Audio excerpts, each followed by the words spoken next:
Christ Community Church, located at 25th and Thomas Avenue in Portsmouth, Ohio. Now, before I start on the 6th chapter of the book of Acts,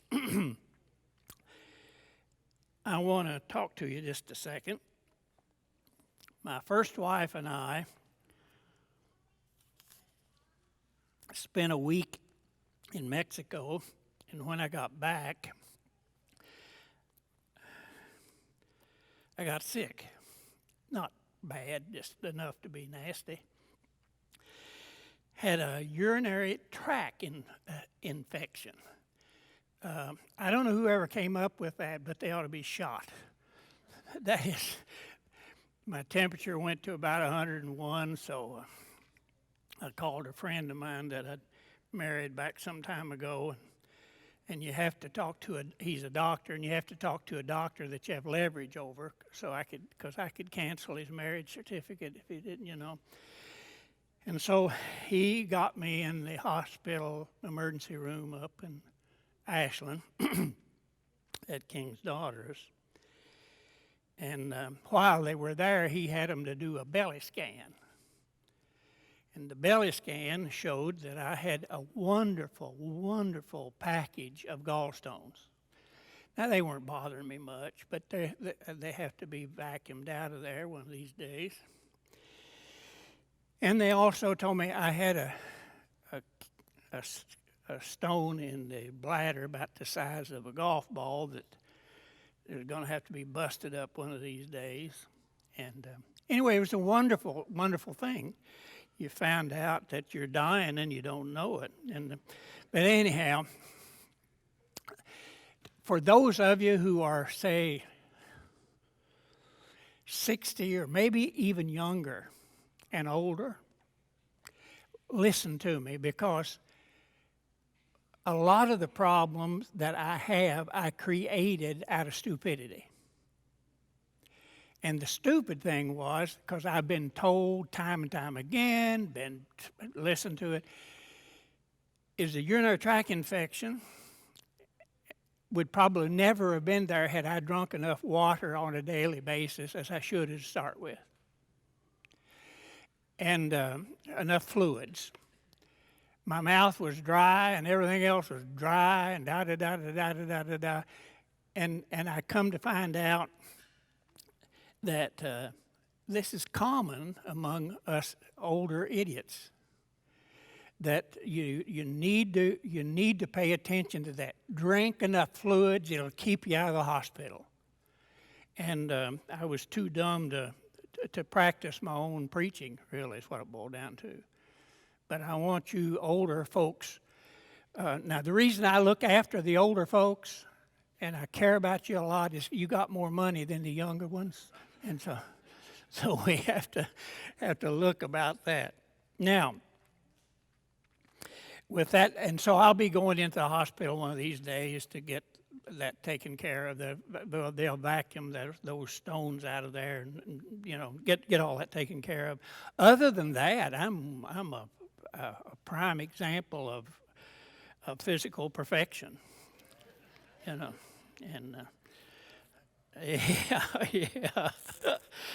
yeah. Well, you can go to hell for lying, same skin stealing, I guess. But anyway, for what that's worth.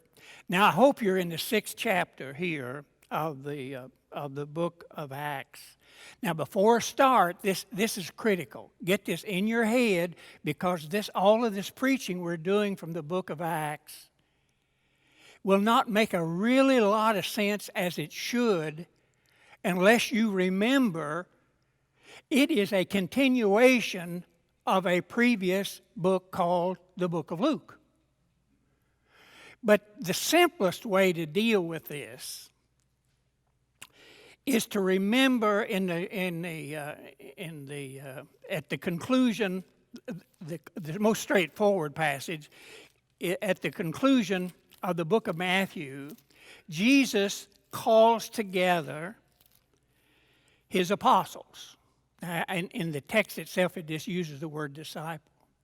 But in the 28th chapter, starting at verse 16, he gathers with the 11 at that time, and he says, now look, here's what you guys are to do. He gives them a very clear, fairly concise commission. This is your responsibility. And he says, I'm giving this to you because my Father has given me the authority to do it. I want you to, in starting at verse 19, he says, therefore, which always in Scripture means sit up and take notice, go and make disciples of all nations, baptizing them in the name of the Father, the Son, and the Holy Spirit, and teaching them to obey everything I've commanded you. And if you do that, I'll stick with you. Now, that's what their assignment is. And when you get to the book of Acts is really the biblical story of these folks doing what Jesus told them to do. It is taking that message into all the world, getting converts, baptizing them, and then teaching them to represent Jesus and the kingdom of God. Now, it's really that clear and simple. The result of them obeying that starts with Peter preaching the sermon on the day of Pentecost. And people from all over the Mediterranean world had gathered into Jerusalem for that Pentecostal celebration, one of the great feasts of the Jewish people. And so thousands of people were baptized on different occasions. Now, I've seen 50 people baptized at a time, but to think of thousands in that city, it's attention-getting, to say the least. Now, the reason they were successful is because they were doing what Jesus told them to do. And so he continued, he said, and lo, I am with you always, even to the end of this age. If you want me to stick with you, you do what I tell you. It's 10-cent store language. And so the book of Acts is that developing story of the apostles preaching the gospel, and the church then mushroomed. Now, whenever there's a growing organization of any kind, you run into problems you hadn't anticipated before. That's always true, whether it's in business or not. Whatever the organization is, and there has to be some organization for it to be effective. But the time came when they ran into a problem with widows, believe it or not. Can you imagine women being a problem in the church? Well, it did. It happened. And so here's the deal. Some of the women, because in about 350 BC, a guy was born who became the greatest warrior in the history of military warfare in that time, and still is looked to today as something special. His name was Alejandro, or Alexander. And for 30-some years, he conquered everything all the way down to Egypt. There's a town there named after him, Alexandria, there in Egypt. He went from there clear over, and you'd think we'd learn something from it, clear over north to Afghanistan, and then from Afghanistan he went down into India. He ran into elephants, and he said, this is not my thing. I don't want to fight guys riding on elephants. And so he came back then to Babylon, where he retired and ultimately died, 33, 34 years old. But wherever he went and conquered people, he left a group of people who were educated and from Greece. He planted the Greek culture wherever he went. The result was, from about 330 BC until the time of Christ, the entire Mediterranean world then had the capacity to speak Greek. You see, God had a hand in that because He was wanting to get to the place, and the Old Testament then was translated in the thing called, you'll look at it, it's got an L, capital L, X, X, 70, that stands for the Old Testament, which is called the Septuagint, translated into Greek. So everybody then spoke, most of the people everywhere could at least understand Greek. Old Testament, God's people had it in the Greek language. But there was always a group of people, it invariably exists, who hang on to the past to the extent that if you don't agree with them, you've changed things and you're going to hell on a skateboard. That's just the way people are. And they continued to speak only Aramaic or Hebrew. So you got a bunch of widows over here who speak only Greek, and you got others over here who come that old bunch who, you know, they got everything right, the good old days, all that kind of stuff. And so they spoke Aramaic or Hebrew. And I'll explain how this happened in just a minute. But when it came to the distribution of the widow's needs, in the Old Testament is rampant with references that says your responsibility, if you're the people of God, is to take care of the poor and the needy. Don't go wearing God's name if you don't take care of the poor and the needy. And so the Jews did that. They took that seriously. And they had a rather intricate and well-oiled system for caring for the poor. And the most vulnerable at that day were widows. Now we'll talk about that more in just a minute. Because if a lady was widowed, she either had to be taken care of by her family or by the religious organization, or she would turn to prostitution. So obviously, we should be taking care of them to avoid that temptation. Now, I need to explain to you that this problem now surfaces in the early church because those widows who spoke only Hebrew they bring all this stuff, and I'll explain that just in a second here. And there were those who had tables set up, and they got first pick. And then the ones who spoke Greek had to wait until they got to all the good stuff, and they got the leftovers. I don't know whether you like to eat leftovers or not. I could tell you stories about that. My mother was a school teacher. She would fix our lunch. And we didn't have a cafeteria. We carried it in a lunchbox. And you could always tell, and it was always leftovers. You never had anything, it was whatever was left over from breakfast. And you could tell what kind of humor Mother was in by what was in your lunchbox. If you had sausage biscuits, she was a happy camper. If you had bacon on biscuits and it was often there, you knew that she was mad at Daddy or something, taking that out on us poor innocent children. Now, there's a little humor there if you could wake up and expect and understand it. Now, but this problem existed in the early church, and it was a serious problem. So here's the way that it's recorded by Luke, starting at verse 1, chapter 6. In those days, when the number of disciples was increasing, 5,000 baptism one time, the Grecian-speaking Jewish widows, I'm adding some words here for clarity, among them complained against the Hebrew-speaking Jewish widow because their widows were being overlooked in the daily distribution of food.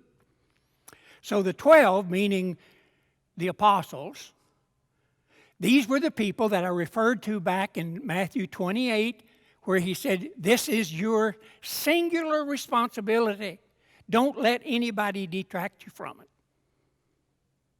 So the 12 gathered all the disciples together and said, it would not be right for us to neglect the ministry of the Word of God in order to wait on tables. In other words, we cannot be detracted from what Jesus assigned us to do something else. We have to stay focused on what we're doing, because if you've noticed, when we stay focused on what we're doing, the converts grow exponentially. So, brothers, choose 7 men from among you who are known to be full of the Spirit and wisdom. Now, the reason he says it like this is you can be a spiritual person and be as dumb as a brick. And so it is both spiritual and wise. We will turn this responsibility over them, and we'll give our attention to prayer and the ministry of the Word. I need to stop here just for a second. You birds here probably have no idea what it takes to stand up here on a Saturday night and a Sunday morning, week after week, and to present to you as clear as humanly possible, illustrated and applied to our lives, the Word of God with a fairly strong conviction that it's accurate.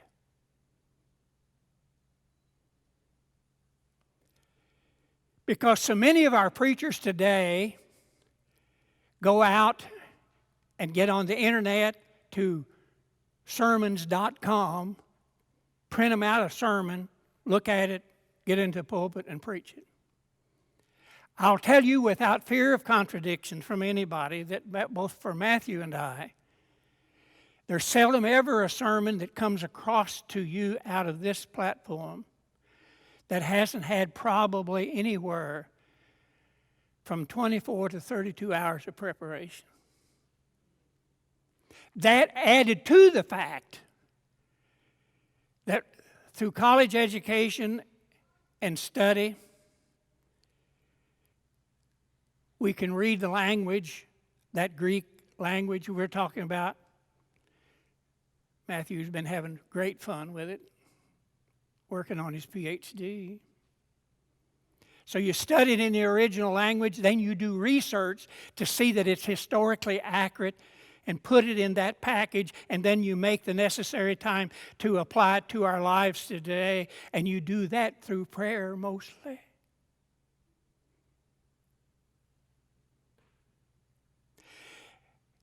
Now you consider that, and then you consider the fact that 17,000 or more, according to R.C. Sproul, leave the ministry every year because we are distracted from preaching the Bible to doing everything else under the sun, because the preacher is supposed to be an expert in counseling.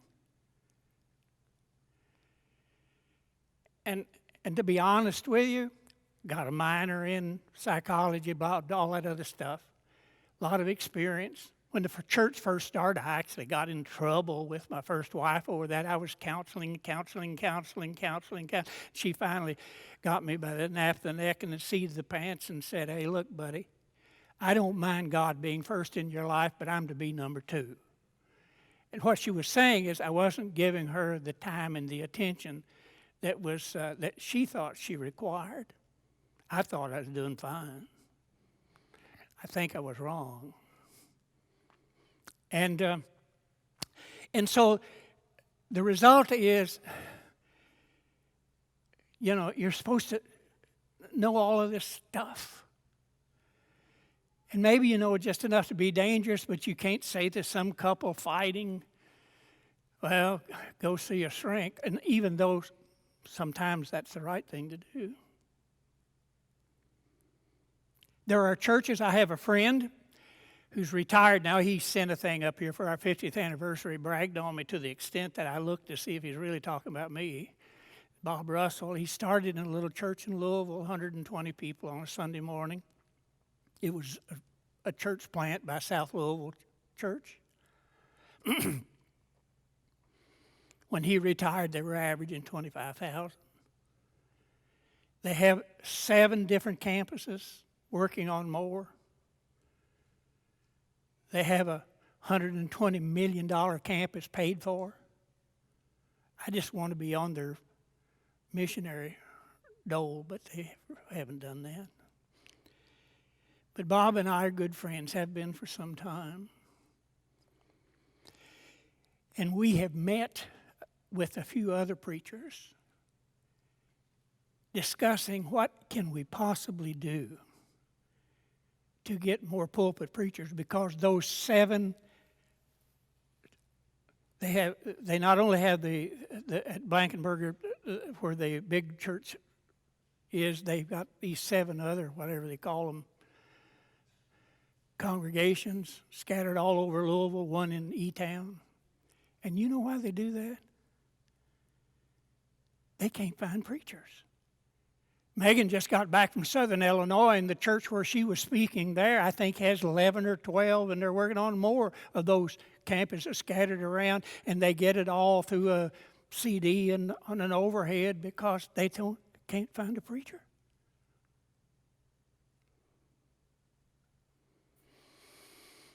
We desperately need well-educated, totally committed men who will preach the Bible, will not be flexible, just teach it, and not be distracted into doing things that God never intended for them to do.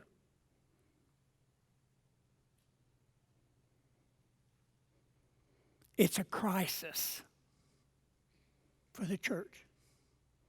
There was a time when I was a kid when everybody in the community looked up to 2 people, the doctor and the preacher. That doesn't exist anymore.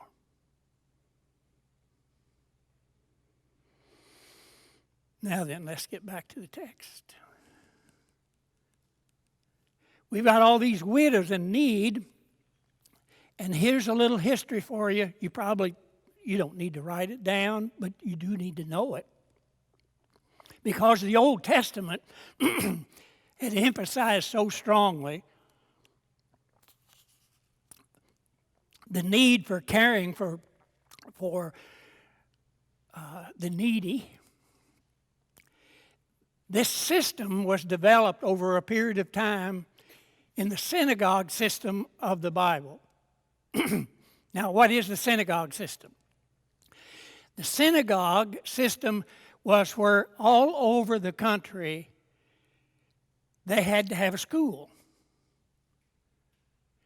The synagogue is accomplished the same purpose as the local school system did in early America. The first school I went to had been both a church building and a school at the same time. Wasn't unusual. And the first and second grade were both in there, in the metropolitan area, Sunrise, Kentucky. And just as there was a school and a church together on the frontier that served the community, there was a synagogue that did the same thing. Now, any community could have a synagogue if there were 10 families in that community. And these are all Jewish people. Why 10? 10 families that tithe provide sufficient income for a teacher to live at the same level they did. And therefore, you could then start a synagogue by Jewish law. And within this synagogue system, they developed a method of caring for the poor. Here's kind of the way that it went. Within each synagogue, they appointed guys comparable to these 7 that we read about, that we'll name here in a minute. And they were called the receivers of alms. Now, you know what alms are. There were lots of instances where Jesus would be walking along and somebody would be calling it alms for the poor, alms for the poor. I used to tell people, alms for the poor too, help me. But nobody seemed to respond properly. Now, these receivers of alms every Friday went through the community. They knocked on all the market doors and asked for contributions. Then they went to the private homes of the well-to-do and asked for contributions. Every Friday, they collected both money and goods. Then later Friday, they set up a system for distributing those goods to the needy. Now, the New Testament in various places talks about this system. For instance, in James 1:27, he defines true religion. Everybody's always wanting to know what it is. He says it this way: is visiting or caring for the widows and orphans in their affliction, and then the other part we'll talk about later, and keeping oneself unspotted from the world. Now, so they took up stuff like that to be given to people, these receivers of the alms. Now, here's how they distributed it. They had them categories. There were those with a temporary need, and they would go meet that temporary. Let's say, okay, it is Friday, and I owe my rent, and I don't have the money. They would meet that and pay that rent. That's a temporary need because the guy ordinarily paid his rent on time, but for maybe sickness, who knows what, didn't have it because they got paid on a daily basis for their work, the day laborers. But when he got well, he could go back to work and it would be okay. That was category number one for those with a temporary need, and they gave them enough to meet that immediate need. Then secondly, there are those with a permanent need. These were individuals who were unable to support themselves and weren't going to get to the place where they could. And they were individuals who didn't have a family capable of caring for them, because we'll talk about that later in 1 Timothy, 5th chapter. To these people, they gave them enough for 14 meals. 2 meals a day for a week. That was those who had that permanent need, and they cared for them in that manner. I don't know whether any of you have ever seen the advertisement of the organization composed of Christians and Jews, where they have these poor little old Jewish women that, in Russia and other places where you give them enough money for a 30 days basket of something or other. And Alice Kay and I have done that a few times, and we went to the trouble to check to see if what we gave actually got to the people that were not individuals, but to the people that needed it, and they're legitimate. They really are. Anyway, this fund for the caring of those who were permanently disabled and incapable of caring for themselves, translated from Aramaic into English, was called the basket. The Hebrew spelling is Kuppah. I can't pronounce that. Kupah or something like that. Hoopah, some paw. Now, these same collectors, these same guys who were responsible, the receiver of alms, also, when they had time, would go house to house for everybody. If you had somebody had died and you had clothing left over, if you had whatever, they collected that and made it available. We just got a call here at church and said, we've got X number of coats. Can you find a way to see that they're distributed? We'll do that. Even though I don't know how that's going to be right now, but we've got some clues from Sandy down here.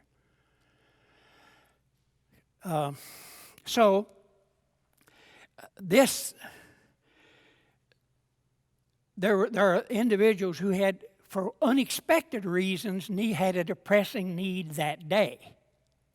And the things received from going house to house were used to meet those who suddenly had a pressing need.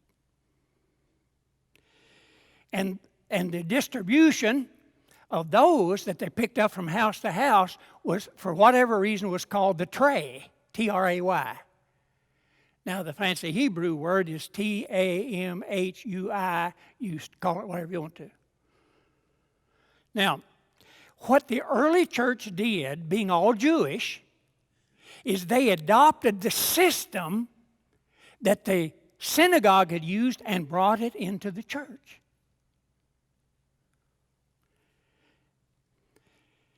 And that's what James is referring to in James 1:27 when he says visiting the widow or assisting the widows and the orphans in their affliction. Is true and undefiled religion. And then it is mentioned also in the 5th chapter of the book of Galatians. Or I said Galatians, that's because my first wife studying that. I meant Timothy. 5th chapter of Timothy. When you get old, your mind does some really screwball things. You say things you don't mean, and you don't say the things you do mean. You have to have an interpreter almost at times. Now, in addressing that problem that the church had, that they adopted from the synagogue system, they put guidelines to how it was to be implemented. And here in the 5th chapter of 1 Timothy, it says, give proper recognition to those widows who are really in need. Evidently, there were some women who were conning them. That's nothing new. But if a widow has children or grandchildren, these should learn first of all to put their religion into practice in caring for their own family. And so repaying their parents and grandparents for this is pleasing to God. So the family responsibility is to kick in first before the church is to go and do what is needed. The widow who is really in need and left all alone puts her hope in God and continues night and day to pray and to ask God for help. But the widow who lived for pleasure is dead even while she lives. So give these people instructions. If anyone does not provide for his relatives, and especially for his immediate family, he's denied the faith and is worse than an unbeliever. No widow may be put on a list of widows. So they had a roll of widows. Unless she's over 60, she's been faithful to her husband, is well known for her good deeds, such as bringing up children, showing hospitality, washing the feet of the saints. Now that's funny. And you guys just let that slide. Whoa, washing the feet of the preacher? I thought it was cute. I don't know what your problem is. Helping those in trouble and devoting herself to all kinds of good deeds. As for the younger widows, don't put them on such a list, for when their sexual desires overcome their dedication to Christ, they'll want to marry. Dick Tracy. That's not a big surprise. But these are the guidelines that were given to the church for the operation of the caring for the needy, the widows, and the orphans. Now, excuse me.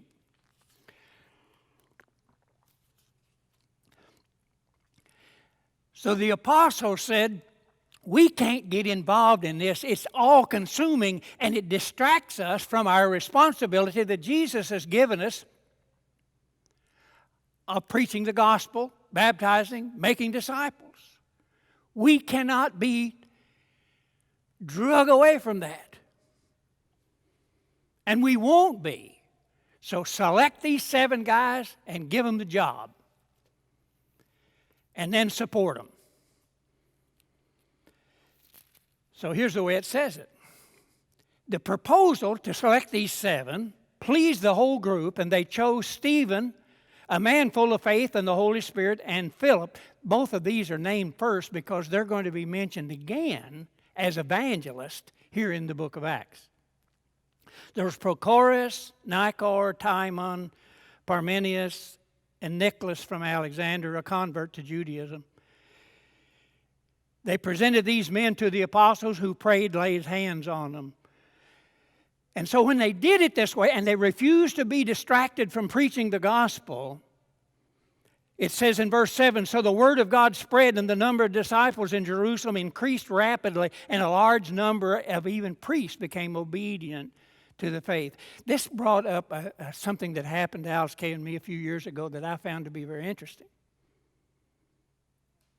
We were at a camp in New York, upstate New York, and one of the speakers there was one of my people that I truly respect. He just died this past year. His name is Ravi Zacharias. And Ravi would come over at lunchtime and sit down with Alice Kay and me and talk about Southern Ohio and Roy Rogers.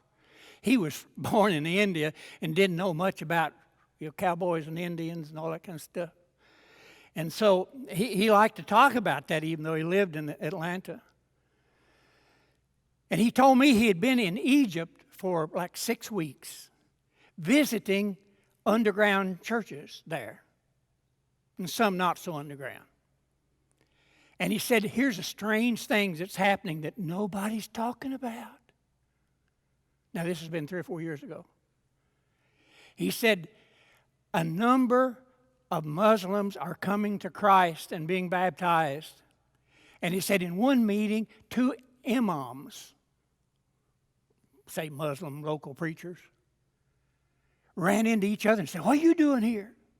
Well, I'm a new believer in Christ. Yeah, I am too. But don't tell anybody.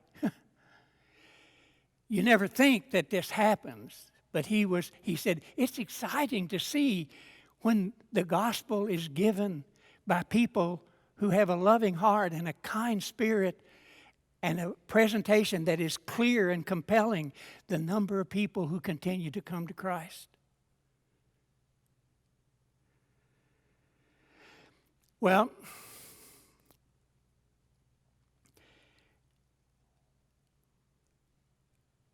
the New Testament actually goes to great lengths, and especially in the 5th chapter of the book, 5th and 6th chapter of the book of Ephesians. In the 5th chapter, the 4th chapter rather, he starts talking about the ministry of the local church. And he says it this way. He said, the Lord ascended into heaven and he gave gifts unto men. It was he who gave some to be apostles, some to be prophets, some to be evangelists, because later Stephen and Philip ceased to take care of tables and started to be evangelists. And some to be pastor teachers, to prepare God's people for works of service, so that the body of Christ may be built up until they reach the unity in the faith and in the knowledge of the Son of God and become mature, aiming the whole measure, aiming to get to the place where, if we translate this, get to the place where our life reflects the character qualities of Jesus. That's what Christian maturity is. When we get to the place where our life reflects. And the Apostle Paul said, my goal in life is for me to live reflects Christ. That should be the goal of every believer. Now, here's the deal. These leaders of the local church, apostles are gone, the pastor teachers of the local church, we're not to do it all, because that limits the effectiveness. Our job is to preach and to teach the Bible with clarity, honesty, and we cannot be very flexible if we're going to be accurate and consistent. To be kind with those who may differ is important, because we'd want somebody to be kind to us if we were sitting there. But here's the way it's supposed to work.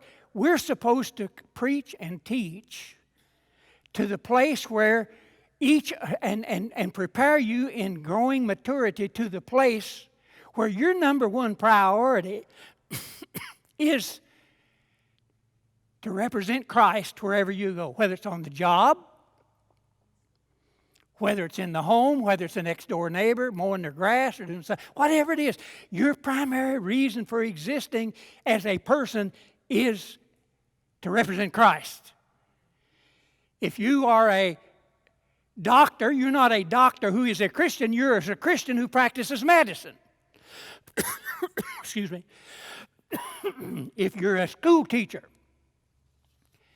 you're not a school teacher who happens to go to church. You are a Christian who happens to teach school.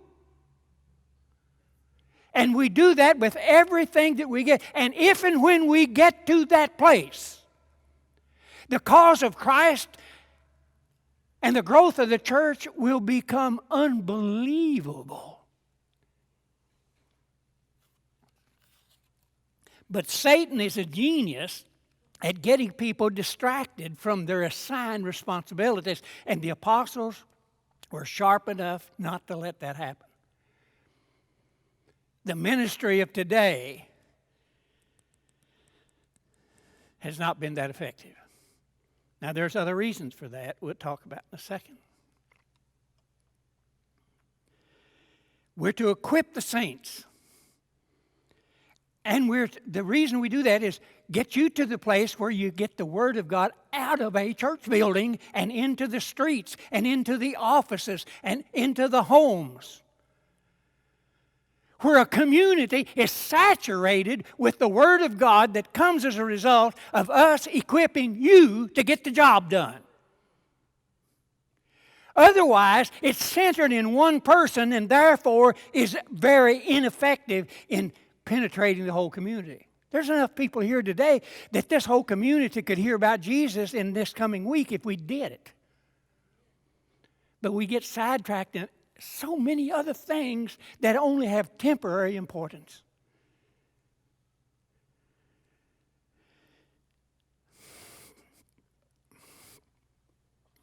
Now, I told you, and this is where we'll end up, and you put on your hard hat and flak jacket for this.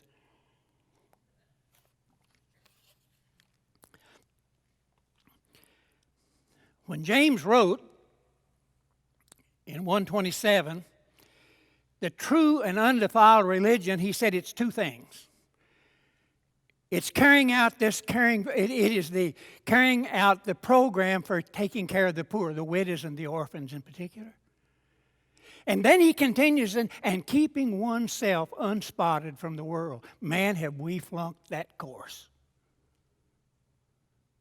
Now, Matthew's right when he says, let's keep the door open to anybody and everybody.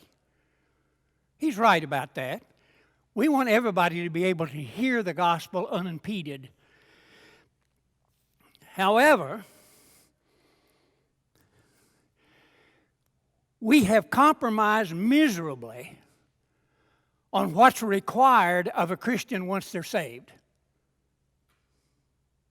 We have allowed individuals who claim to be Christians to live together without the benefit of marriage, without saying a word, without confronting. We'd rather have the seats full than we would have godly people. God help us. We have allowed sin to be accepted in the church without confrontation. Now, I'm not talking about being mean and unkind, but I am saying that we have the responsibility of saying to these young folks, or sometimes older ones, because in Florida this is rampant, I might lose my Social Security. Yeah, you might lose your soul too.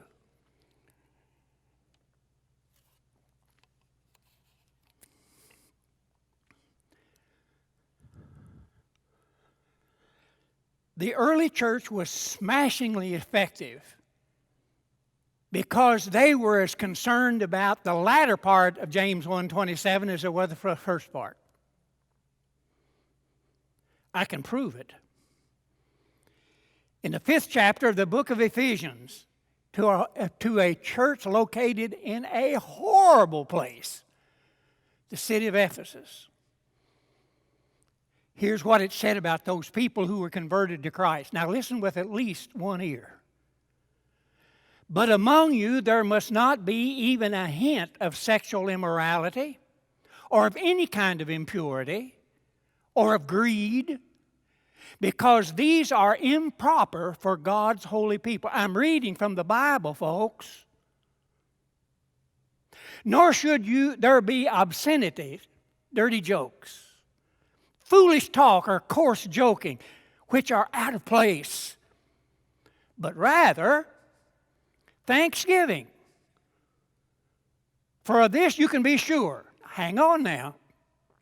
No immoral, impure, or greedy person, such a person is an idolater, has any inheritance in the kingdom of God and kingdom of Christ and of God. And so don't let anybody deceive you with empty words saying all you got to do is go to church and put a little money in the bucket. What he's saying is, once you become a Christian, you have the same type of assignment that the apostles had, only your assignment is live so Christ can be seen in you, and nothing less is acceptable. And if you don't, hang on now, because if you don't, God's wrath comes upon those who are disobedient. Therefore, don't even associate with them. You are to be the light of the world, he goes on to say. So live as children of light. Now, you can't go back and redo or undo the past. We can agree on that. But you can sure as thunder start exactly where you are. And make the vow today, Lord, I will not be distracted by the devil, by any of his buddies or anything else. From my primary assignment, I'm going to be just like the apostles. My primary assignment is to live a life that reflects the character qualities of Jesus himself. Now, you may think this is a hard saying, but it isn't if you will be filled with the Spirit of God. Seeking first the kingdom of God and his righteousness, and praying on a daily basis to be filled to overflowing with the presence of God to strengthen you to carry out what would otherwise be an impossible assignment. Now, I'm going to quit there and tell you that I'm going to preach again next week. So I figured I'd chase you all off today. I had to get it in today. But really, I'm just trying to set you up for what comes next week, which is a lengthy sermon and the death of Stephen, one of these 7 guys that was selected to oversee those tables. Now, these aren't the same as deacons later on in the church. These are just 7 guys who were assigned to carry out a responsibility and get it done, even though I know commentators who differ with me, but they'll learn better when they get to heaven. So, I know this is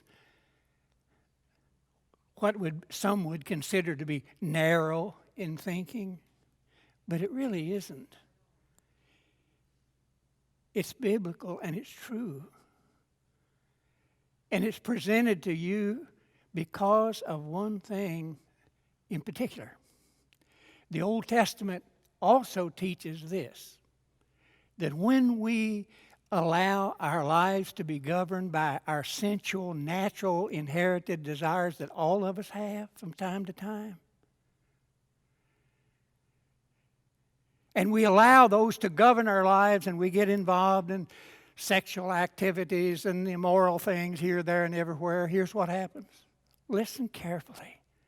The Old Testament says, if and when you do that, you not only are destroying your reputation, but you're ruining the future of your children and your grandchildren and their children. To the 3rd and 4th generations, it says, for those who sin against God. And all of us have, if you've lived for a while, have already paid some of that price with our children and our grandchildren by being primarily concerned about how comfortable we live rather than how godly we live. I'm not opposed to comfort, but I'm telling you, most of the stuff that we get distracted on, 5 minutes after we die, we'll know it didn't amount to a row of peas.